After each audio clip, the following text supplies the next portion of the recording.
Hello guys, kumusta? Welcome back to kini ang akong soliran for today's episode May 6, 2025. Panibagong soliran na naman guys no, ang matambagan ni Attorney Elaine Bathan guys kay legal problem man kini no. And this time kaagi ni Koy Koy nga kuan ni siya guys no, mura ni siya og kuan murag pusher ni siya guys no sa illegal nga droga guys. So atong sayro no kung unsa ang mga consequences nga iyang atubangon kabalo kita guys no nga kini nga negosyo is grabe ka delikado o grabe illegal gyud kay ni guys no. So atong sayron guys no ang iyang suliran kalabutan ani dita maglangan ato ng paminawon ang iyang kaagi. Maayong adlaw kanyong tanan nga nagpaminaw karon ining tulumanon. Kini ang akong suliran. Ilabi na kaninyo Dr. ni Obra ug Attorney Elaine Bathan. Ingon man sa mga artista nga maghatag og kinabuhi nining akong suwat suliran. Pagtago lang ko sa akong pangalan nga Koy Koy, 25 anyos. Dunay ka live-in og may tulumi ka anak. Itago na lang ang akong kompletong address diri sa Zamboanga del Sur. Punto legal kining akong suliran. Bahin kini niining kasamok nga akong nasudlan. Usa ko ka trabahante sa gobyerno, pero natintal lang gyud ko sa akong barkada sa daotang bisyo. Aron inyong hisabtan, ingon ini ang mga paghitabo.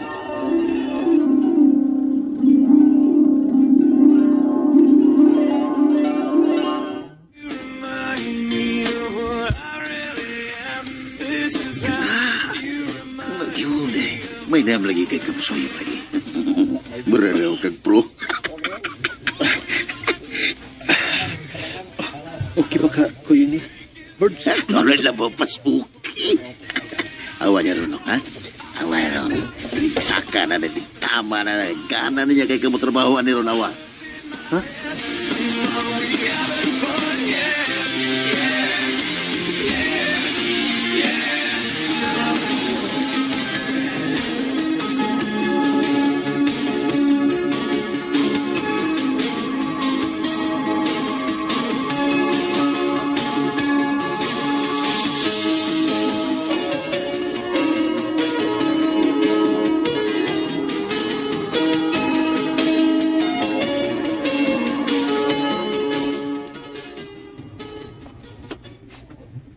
Hapit na ako sa trabaho. Lupat na akong tama na. Ay, kato si Birds, no? Alam mo kayong paluapan da. Oh, basin siya na ni Mitchell. Di rin di. Nga mo yung silingan ng akong barkada, si John. Aha. Batay mapalitan nga butang diya sa inyong trabahoan. Ang ganun ako bigitiksan niya sa mga yan eh.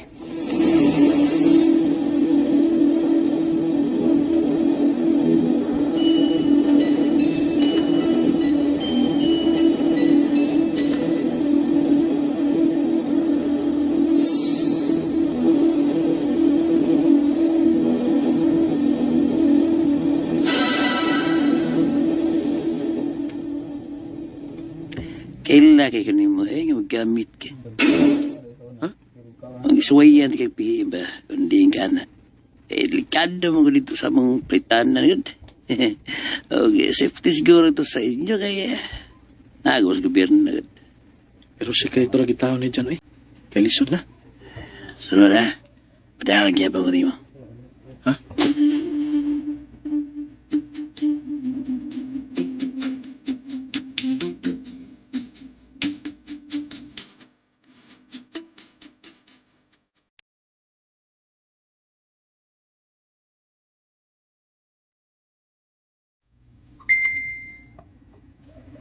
Si Bay John nasab. Magpada nasab niya ko ni mugbutang.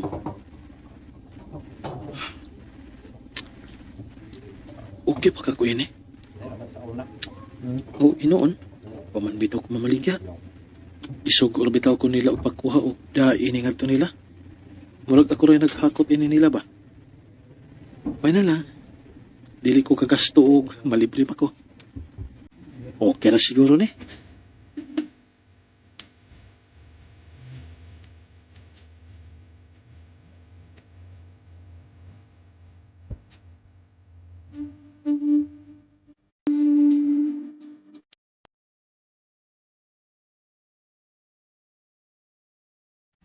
Koy, bantay-bantay niya ah.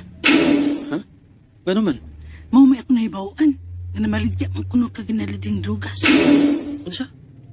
Unsa yung namaligya, God? Namaligya di ko? Wag gani.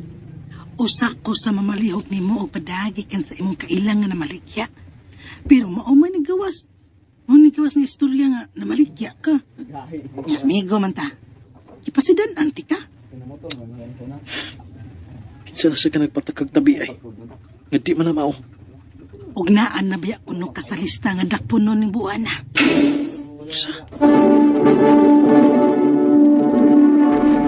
Mao kini akong problema karon. Kay dili na ako makatarong sa pagkatuog. Blanco na sab ko kanunay sa akong trabaho. Ug mao ni nakapastress na ako ron. Niundang na ko sa akong gibuhat kay nagbasol gyud ko maayo sa akong gibuhat. Apan dili kalikayan nga mahasol gyud ko. Unya, Kun mauna, layas na lang din sa ato, koy-koy. ha? Pero ma, dili ko na magbuhat sa akong pamilya, ma. Mahal ka na ko si Jane, ug ang among mga anak. Unya, nganong gisudlan mo yun na ni mong buhatan, nga hibaw mo yun takan delikado na. Susi, taka naman na sila sulti nga na maligya ko. Huwag ko mamaligya. Tigatun kuha naman ko. Taka naman na sila istorya. Sa maragi hapon sa ikay na maligya, anak koy-koy. Gawas pa, mi kumpisal kag bagyod dako, nga mo gamit sab ka. Dakpon nun lang gihapon ka, anak. Ah, Sibat na din sa ato. Larga, kaysa dakpon ka. asula ba yan niyo eh? Ngano bitong gisudla na nimo? Ma,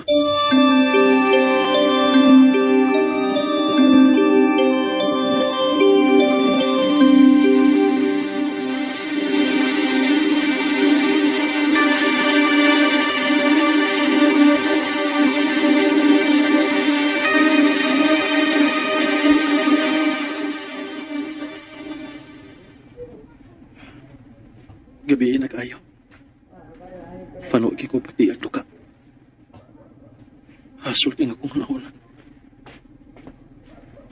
Unsa magkikamayon na kumuhaton? Gusto ka si mama nga mulayas na lang ko din sa among lugar.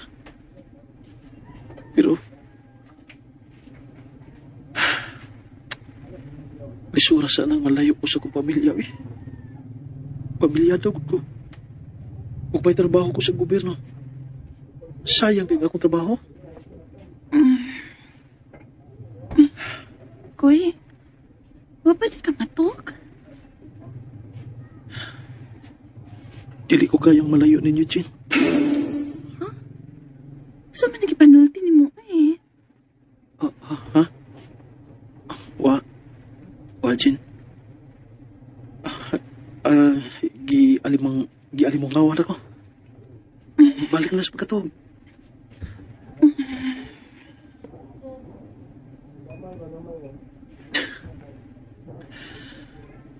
Dili na ko kayang biyaan ang akong kasawag ng anak.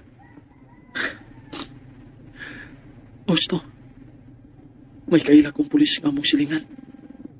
Soyan ako sa PM. Magpatabang ko niya nining kasuha.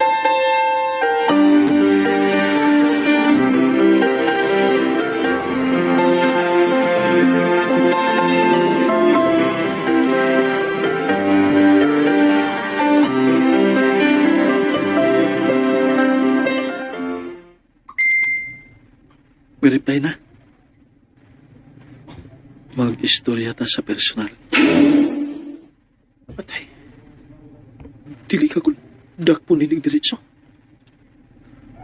Pero bahala na. Musalig lang ko. Nadili ni siya unay na ko. Silingan gud me. Mato ko sa nasir karon.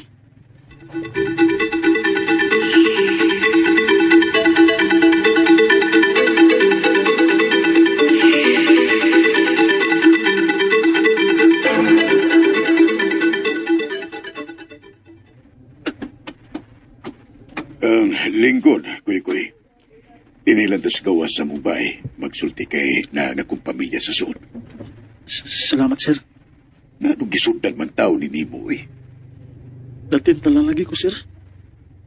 Pero dako gyud ako nga pagbasol sa akong gibuhat, sir.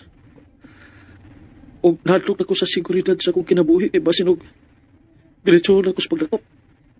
Ganun ka na. Kay may kuhaw lang ko sa sumad. Gusto magkikuha ni sir sa sud. Pusasa na kako.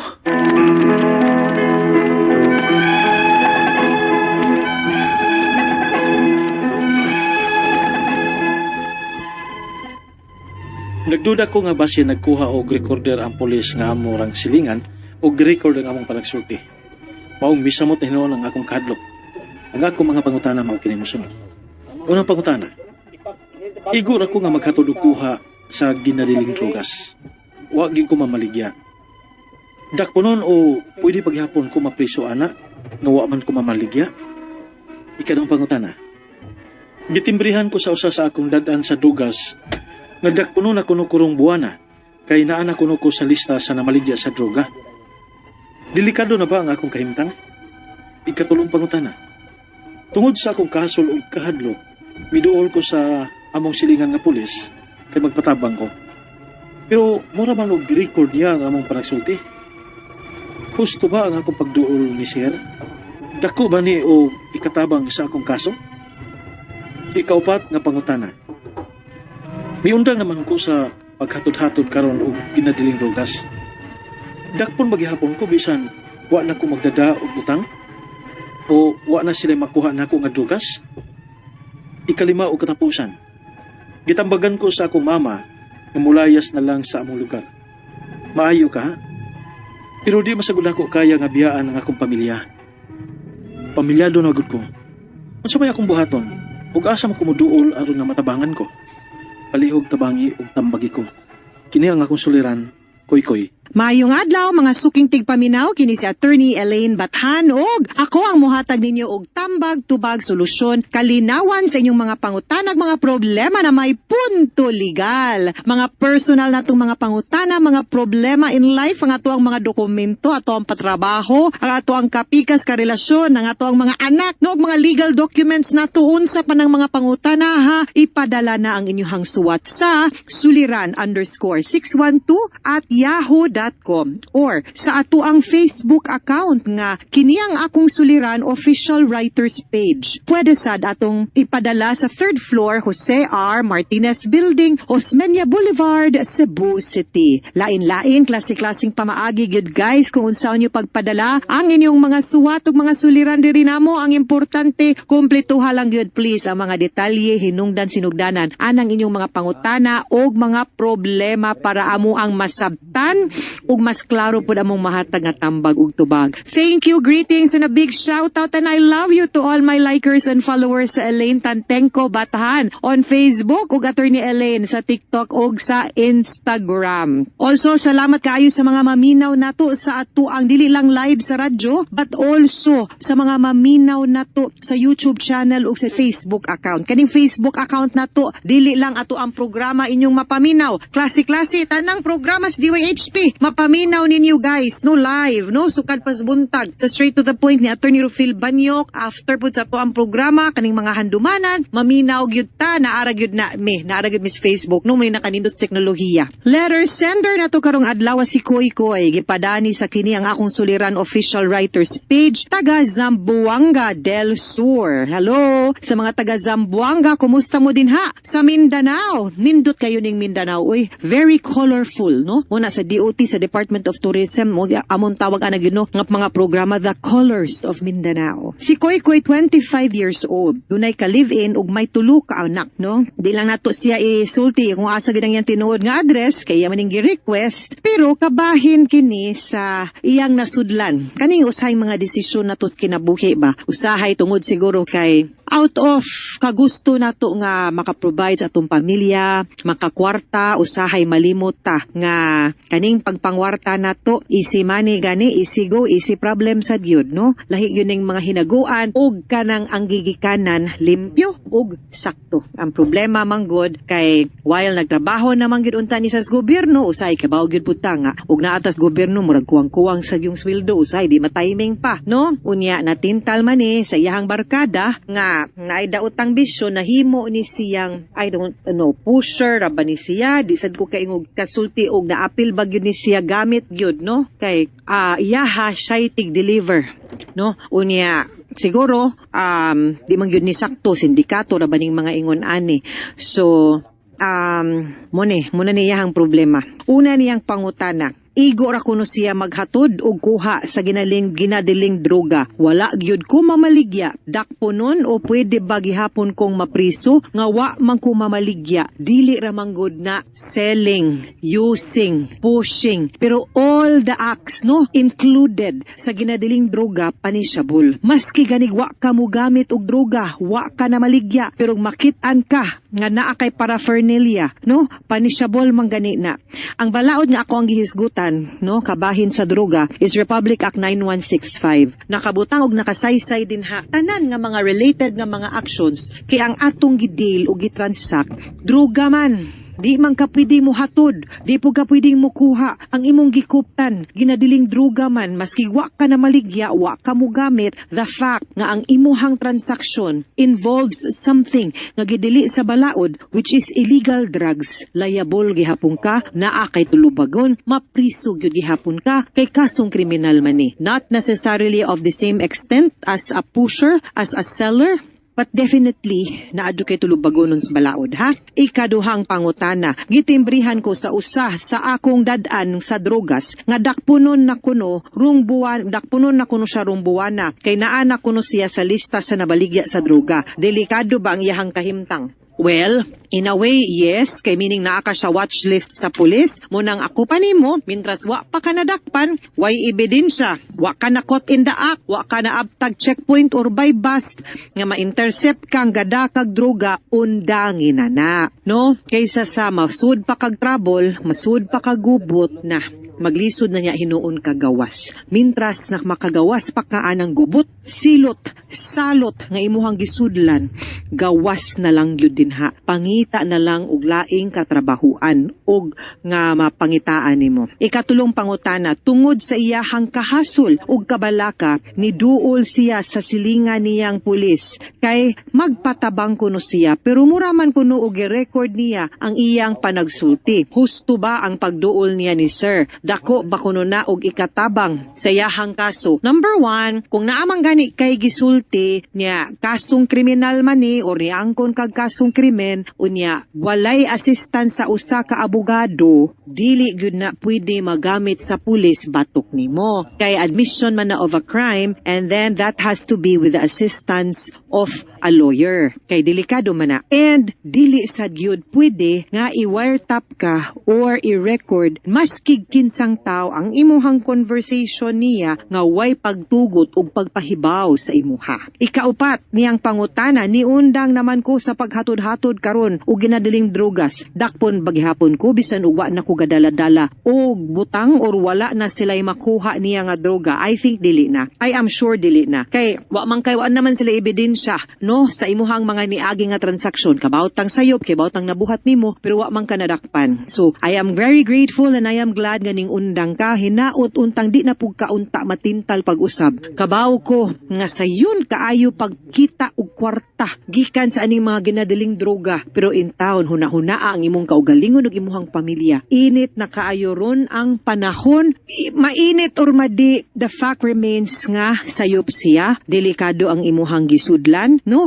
Unya later on maabtan na gyud tas panahon. So ayaw na og balik ka na nga nakagawas na ka. Ikalimang katapusan niyang pangutana, gitambagan ko sa akong mama nga mulayas na lang sa among lugar. Maayo ka ha? Pero di man sagod nako kaya nga gabiyaan akong pamilya. Pamilyado manggugo. Unsa may akong buhaton asa kumuduol aron matabangan ko. Okay. Number 1, I think the police will really welcome you, no? Nga ninggawas na kaana ug wa na ka nagbuhat at anang mga ginadili sa balaod. I don't think dakpon pa ka. Usahay ang ako ang problema og muduol pa kas pulis. Basin lang, let's be very practical about this. Naaman sad siguro wa nalipay ning gawas ka ug mahadlok pod nga basin mo kanta ka kanang imuhang gikuhaan ba. Two sides ba yan no? On the part of the police, I am very certain nga wa naman ka kana ang ako alang nga basin maangin tong pikas ba unya resbaka niya ka, so careful lang yun no, kay the moment man good guys nga atong ibutang atong tiil no aning mga ginadili nga droga, kaning mga krimen no, kaning mga sindikato, lisod na kaayo pagpagawas ug pagbawi muna ay na lang mong tugatugag tikang aning mga ingon-ani nga classes transaction for your own good. Mga suking tigpaminaw, hinaut unta nga namoy nakutlo na pagtulunan karong adlaw. Kini si Attorney Elaine Bathan. And ayan guys, nandunggan na po nato no ang laing episode karong adlaw diri sa kini akong suliran. Kaagi ni Koy Koy guys no nga tigpayuhot. Kasi tawag na. Tigpayuhot. Og illegal nga droga guys no. Og damay gyud siya. Adi siya damay no kay siya man gyud ang main source no. Adili main source kuan ra gani siya, nadamay lang sa problema guys no, kay dili man siya ang kuan yun no mastermind, pero ngan siya ang runner na priso yun siya guys no, according sa tambag no ni Attorney Elaine Bathan. Bisan pa man og dili siya ang tigamitan, dili siya ang source, pero damay gud siya kay ngalan nga illegal nga droga ang iyahang gibaligya no, bisan pa man og dili siya tigamitan. So sayo may yuta guys no nga delikado kaayo ni nga negosyo guys, trabaho bisan og makakwarta ka pero nahulog no sa alanganin ang imong kinabuhi. Tawagi kayas-kayasan na si Koy Koy guys no, samot pa kay giingnan siya sa iyang barkada no or sa iyang mga siya na kuno ang sunod nga mapriso mo tong grabe yung taong kalisang ni Koy Koy guys no, ni kuan siya nilayas. Nilayas siya. Munang dili gyud mag apil-apil o ginani nga mga butang or else maparehan ni Koy Koy no nga mura na og nipuwa pag ginapriso guys, puro nipugan na. I hope nga naliwanagan ang sinder ato guys no sa bulawanong tambag ni Attorney Elaine Bathan no. So I think that's all for today guys. I hope nga lingaw mo no og nanapotay nakatunan nga mga pagtulunan karong adlaw guys. After ani mag-upload na po ta guys sa handomanan sa usa ka awit kay nindot po ni ang story karon guys, aduna ni title nga nganong imo ning gibuhat o di ba unsa mga iyang gibuhat guys no nga mura man siya og gibasol.